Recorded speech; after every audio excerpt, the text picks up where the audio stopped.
Hey guys, D1sco here, and today I'm right into the Dead by Daylight 10.0.1 bug fix patch notes. I thought I already did this one, but I guess I didn't. So this must have released like on a day where I was very busy or something. So I'm getting to it now. Let's see here. It says content, new survivors. Sorry, new survivor Shane Wigloss released on June 25th. He's been out for a few days now. New survivor perks, and I don't know anything about his perks, so I'm really excited to see these. Wide open throttle. Whenever you fastball a pallet, you gain 10, 12.5, 15% haste for 3 seconds. The pallet is reset, blocked for 60 seconds, and all survivors see its aura for that time in the cooldown of 60 seconds.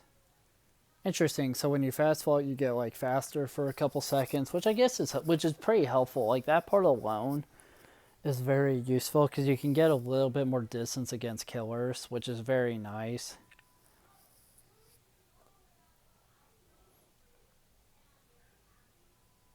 I don't fully understand what the palette is reset part means. Like, can you not like?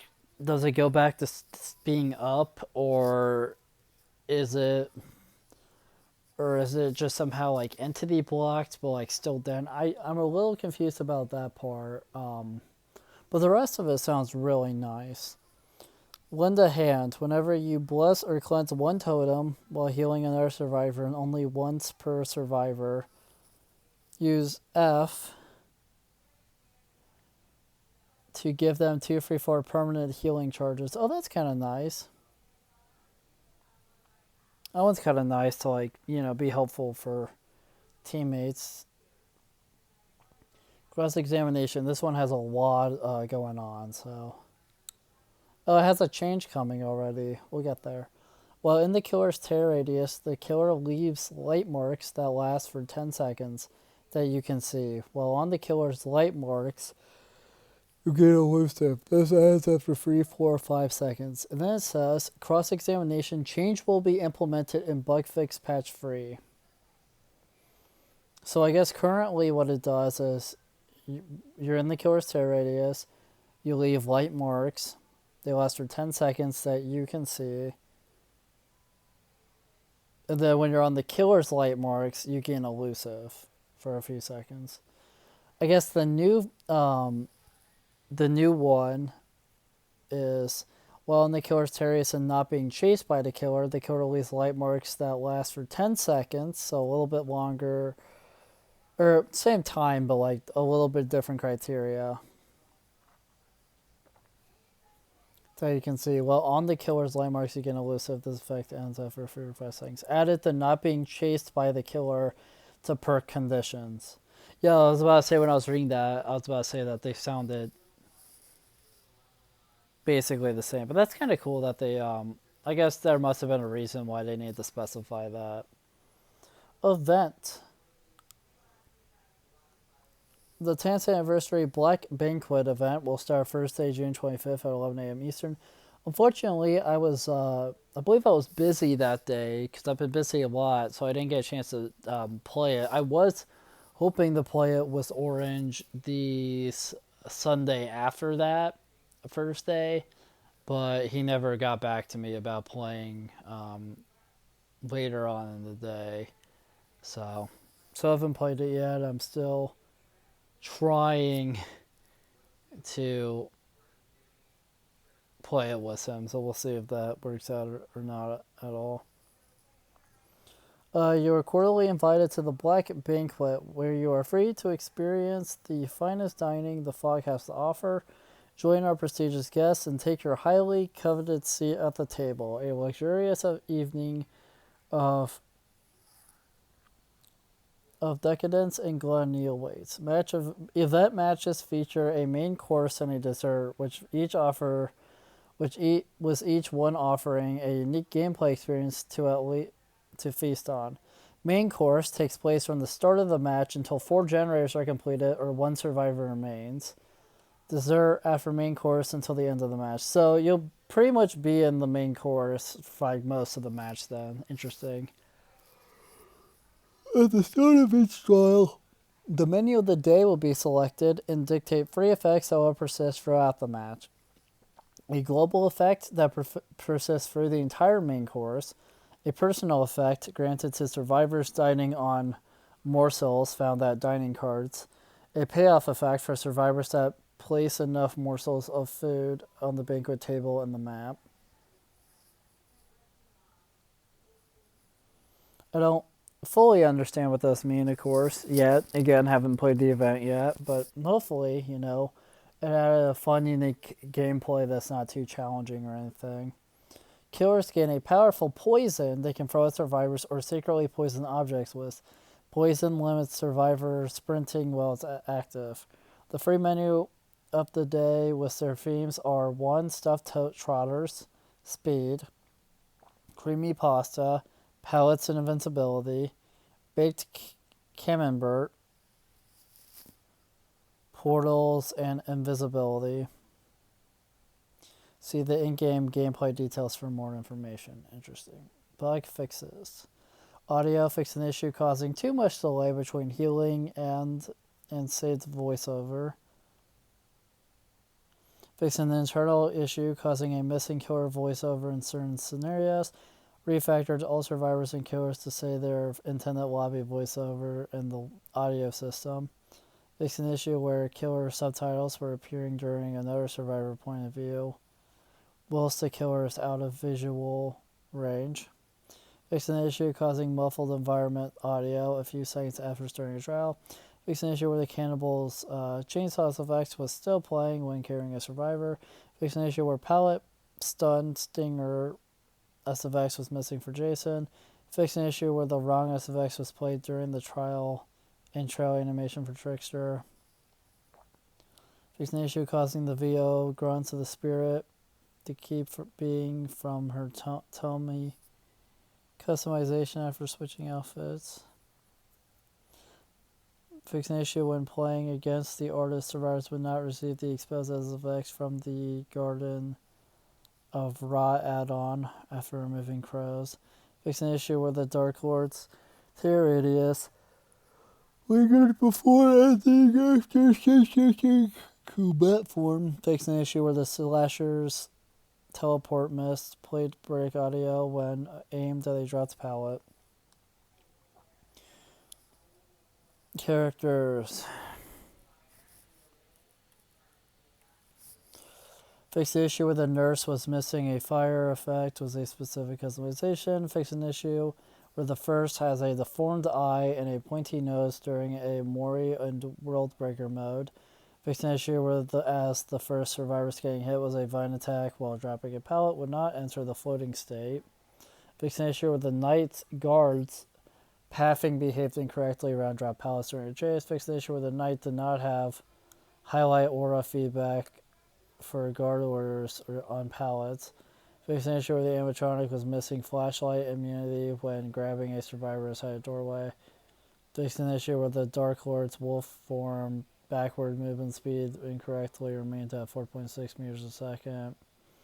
Fixed the issue where the mastermind could not freely move the camera between dash buffers.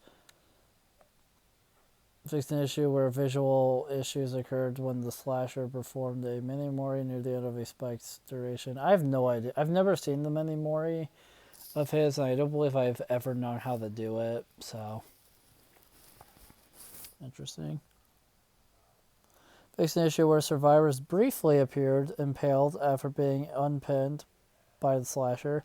Fixed an issue where the mastermind's virulent bound dash reset animation played too early. Fixed the issue where the Deathslinger performing a basic attack while a survivor was affected by their power could crash the application. Fixed an issue where the slasher's mini Mori animation was misaligned on downed impaled survivors.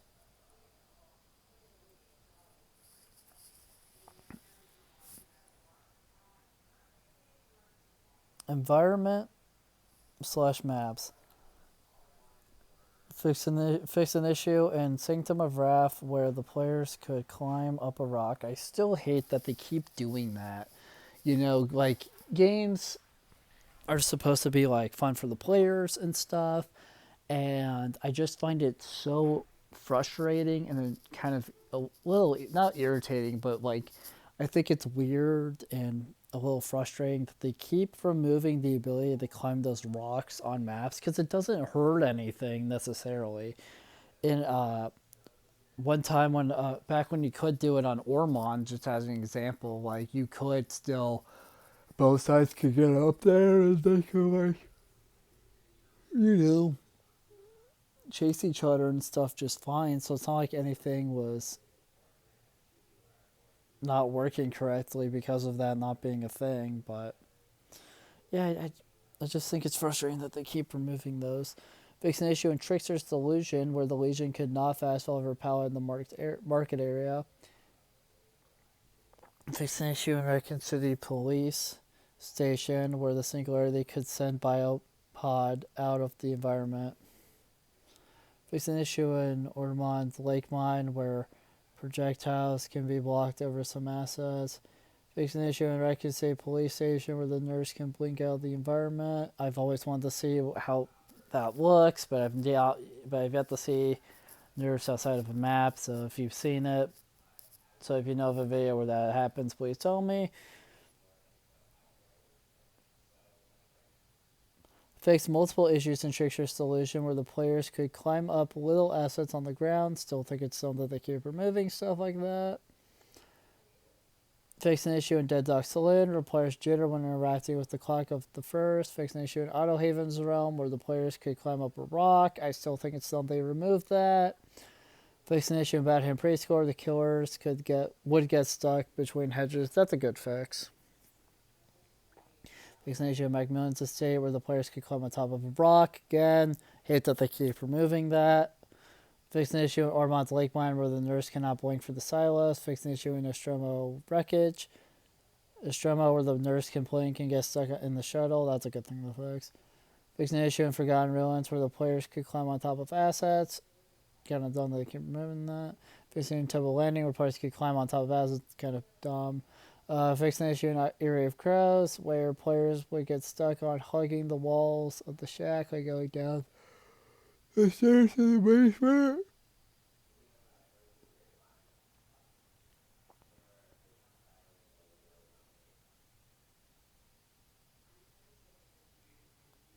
Fix issue in Grim Pantry where it was missing projectile collision around cabin walls. Fix an issue where the Lich's Hand of Vecna failed to teleport survivors to Bad Hand Preschool lockers. Fix an issue where the Knight's patrol path extended too far on the bottom floor of the Gideon Meat Plant map. Fix an issue where the Lich's Hand of Vecna failed to teleport survivors in RPD West lockers. Fix an issue where the Lich's Hand of Vecna failed to teleport survivors in treatment feeder lockers. Perks. Fix an issue where the Scream notification bubble appeared for the last remaining survivor affected by Hex Face the Darkness. Fix an issue where the perk alert would trigger twice when the knight used a guard to break pallet. Fix an issue where the perk Hex Deferred Seal would activate incorrectly when the trickster hit a survivor with a blade for the first time. Fix an issue where Buckle Up could not activate while recovering with Conviction. Fix an issue where the perk for the people cannot be used a second time. Fix an issue where a nurse calling incorrectly revealed the auras of survivors being healed from the dying state. Fix an issue where White Up and Throttle did not go on cooldown when triggering dissolution. Dissolution. I don't know what I said before. UI. What we got here? Fix an issue where the stamina bar would stay on screen until the end of the match when monitoring the animatronic security terminal while poisoned. Fix an issue where the mending bar would appear and stay on screen when a survivor would interact with security cameras. Fix an issue where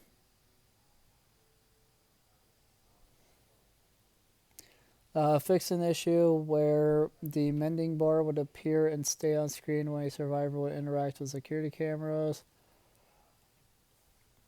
And an issue where the mending... I already read that one. What am I doing? Fix an issue where spectators could not see the slashers miss during omnipresent evil. Fix the issue where survivors would incorrectly get the failed skill check animation when restarting work on the layman configuration. Fix an issue where omnipresent evil red mist was incorrectly visible on other survivors. In spectator view, fix an issue where spine chill duration indicator would flicker when the survivors so that the issue of the killer's later. So I still remember back in the day when spine chill was like the only way you could see, so like get an idea of where the killer was, like if they were around you, because they didn't have the way that you can do it now, right? That like effect that you can turn off. I believe Orange turned it on for me, and I'm very thankful he did. But like before that was an option, you have to use spine chill. So I remember a time where me and him would be playing a lot, and we'd have to use spine, and we like ran spine chill for that reason. Miscellaneous, fix an issue where save game error could close the application. Fix an issue causing player controller input to register when using the mouse and keyboard. Fix an issue where confetti VFX were missing from 2 event medkits. Changes from release. New perks, lend a hand. Change the perk so the effect can be used multiple times, still only once per other survivor, as long as you fulfill the conditions again instead of only once per match. That okay. So I thought it was only once per match, which kind of how I read it. But it's once per person, so you could use it, I guess, 3 times per match, and potentially more, depending on how you do it, I guess. But I'm not sure. Known issues: during regular and custom trials, spectators will not be able to leave until trial ends. Spectator will leave automatically right after. Alright, guys, well, now that I've read it, read all this stuff, final thoughts. So, I'm pretty happy with the change to lend a hand, so that way it's not only 1 time per match and that's it, how you can use it a little bit more. I like that, because the perks that are like one and dones, sometimes it's so easy to waste them. And I don't believe there's many perks like that anymore, but I believe there's still a couple that are like that. With what issues? Right, we're just the little ones, like various bug faces to this wonky animation or something, or this weird thing with this map. Well, so like a lot of that stuff aren't super interesting to me because they don't affect like the meta of the game or how certain perks perform or killers perform or anything like that. They're just little things that behavior likes to fix that don't matter in the grand scheme of the game itself.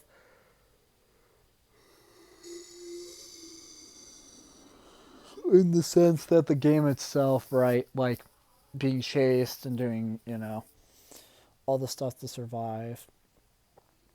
Um, the event sounds interesting. Again, haven't played it yet personally, but I'm excited to finally get to do that at some point. Hope it goes well. I'm very excited to do so. And the new Survivor, I've seen his design. Oh, went too far.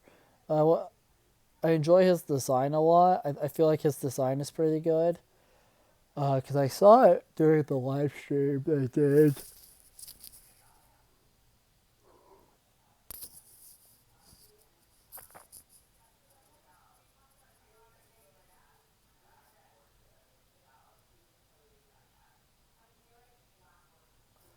But yeah, I just didn't know what his perks were like, and now I know. And I like the idea of his perks. I think they'll work well.